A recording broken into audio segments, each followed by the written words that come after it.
कांग्रेस के गढ़ में जाकर हुकार भरने को तैयार है एक बार फिर हनुमान बेनीवाल। क्या फिर हनुमान बेनीवाल के सामने झुक जाएगी राजस्थान की सरकार? किसानों समेत कई मुद्दों पर बाड़मेर में आरएलपी का आंदोलन फिर होने जा रहा है। कांग्रेस के मुद्दों पर भी हनुमान बेनीवाल ने लगा दी है सेंध। नमस्कार, मेरा नाम है मनस्विनी और आप देख रहे हैं भारत अवतार।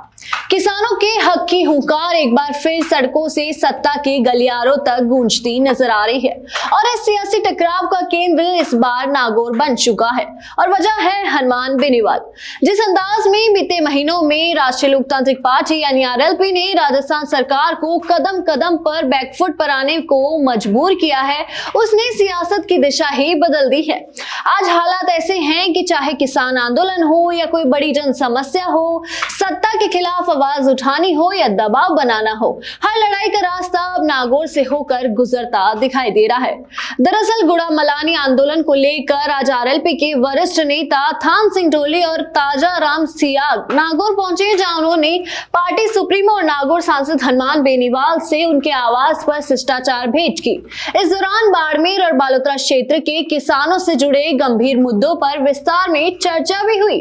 थान सिंह ढोली ने साफ शब्दों में बताया कि क्षेत्र के किसान लंबे समय से फसल बीमा क्लेम, आदान अनुदान राशि और अन्य बुनियादी अधिकारों को लेकर संघर्ष कर रहे हैं। इन्हीं मुद्दों को लेकर प्रस्तावित गुड़ामलानी आंदोलन में सहभागिता के लिए सांसद हनुमान बेनीवाल को औपचारिक न्योता दिया गया है। हनुमान बेनीवाल ने भी दो टूक कहा कि किसानों के हक की लड़ाई में आरएलपी हमेशा आगे रही है और आगे भी किसी भी कीमत पर पीछे नहीं हटेगी। दिलचस्प बात तो यहाँ ये है कि इसी गुड़ामलानी बायतू क्षेत्र में कांग्रेस पहले से ही धरना दे रही है, लेकिन जमीनी हकीकत यह है कि सरकार पर दबाव अगर किसी का दिख रहा है तो वो है हनुमान बेनीवाल और आरएलपी का।